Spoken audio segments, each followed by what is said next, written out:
اي ثباس ريتما نحاول نكسي بعد ونزيو مثلا كاتي بيري نستغل الفرصه ترجع تدعى المسيره تشكل انت تجي المسيره ذا قدينها مشى ذو شيء ممكن ان نشوف وورن حقوق الانسان المغرب ذا جائزه سخروف ذانيتي جي اوروبا نتيش البرلمان الاوروبي وش مثلا كاتي بيري thank you first of all for accepting our invitation to give us some words about your points of view about what is happening about human rights in Morocco and also the Sakharov prize here in Europe. Let's begin about what is happening in your point of view in Morocco, especially in the Rif region. Yes.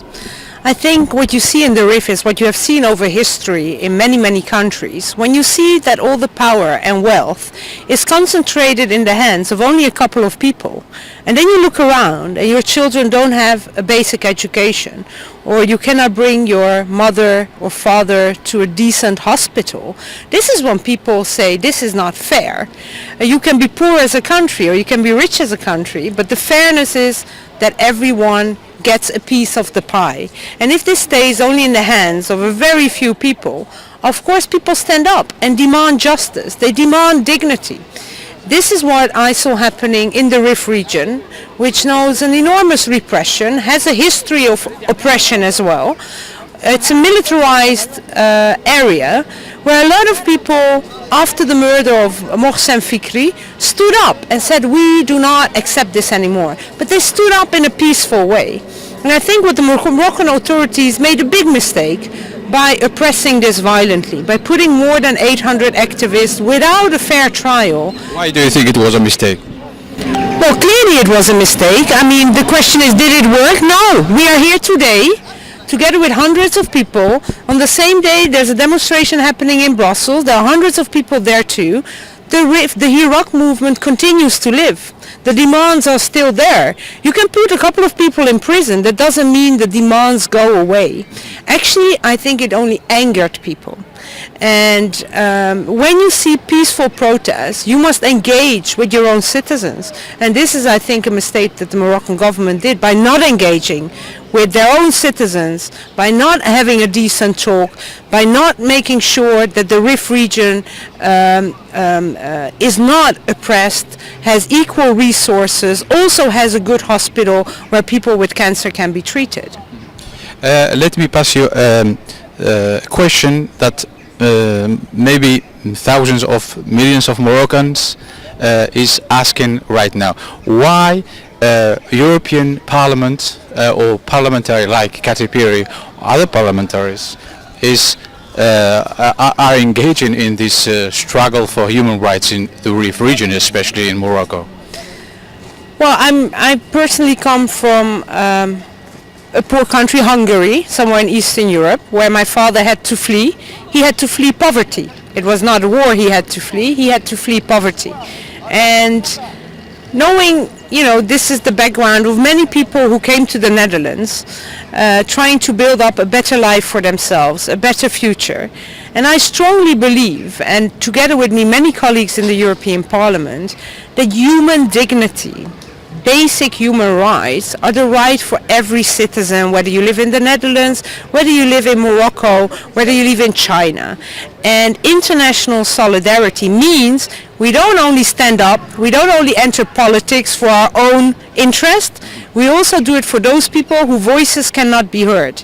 And the last 1.5 years, together with the Rif community here in the Netherlands, where I feel a very strong connection to what is happening in Arif, in the north of Morocco. I stand with them in solidarity in coming up for these basic rights, also for people who live 3,000 kilometers away from here. These are just as much family of people here. There are parents who are concerned about their children.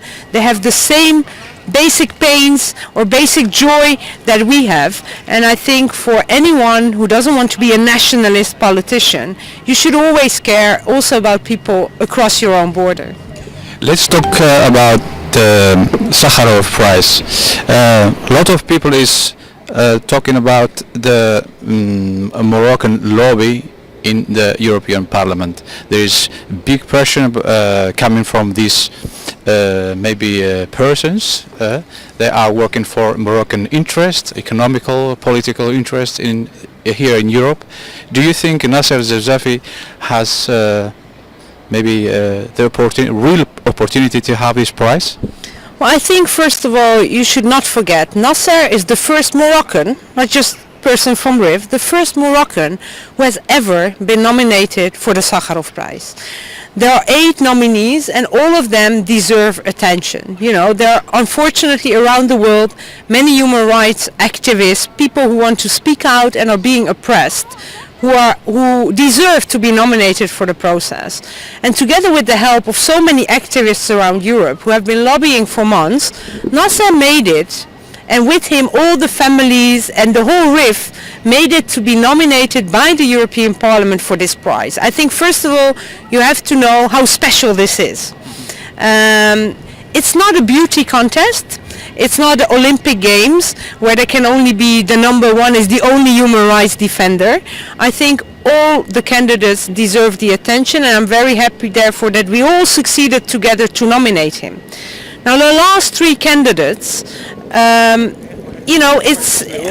it's the right of every embassy, including the Moroccan embassy, to explain their sides of the story, and they do that in the European Parliament, I'm sure, although they haven't contacted me yet, so I don't know how strong that lobby is. I have not received any lobby from the Moroccan government. The ones I see are the activists coming from not perceive this pressure of lobbyists in European Parliament. No, me not. For example, Miguel Urban from Podemos, the Spanish party, is talking always about these pressures from the lobbyists of Morocco in the European Union.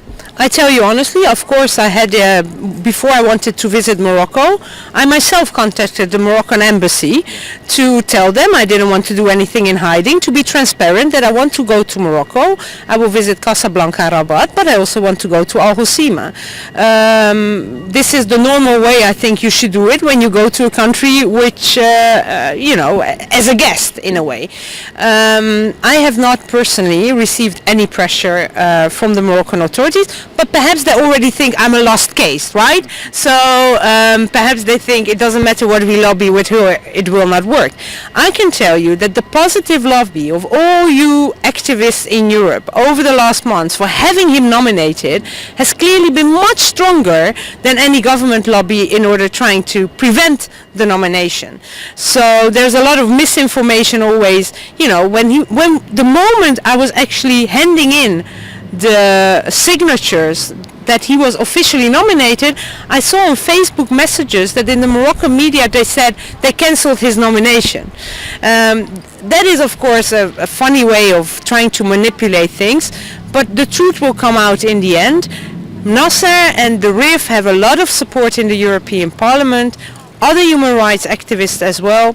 You know my vote, what that will be on the 9th of October. I'll try to convince as many other colleagues with me to vote for him, but don't see it as a loss if he doesn't make it to the last 3, because it's very unique that we were able to put Nasser Zefzafi, the case of the Iraq movement, the struggle of the RIF on the political agenda in Europe, and no matter what happens on the 9th of October, I'll make sure that it stays on the European agenda.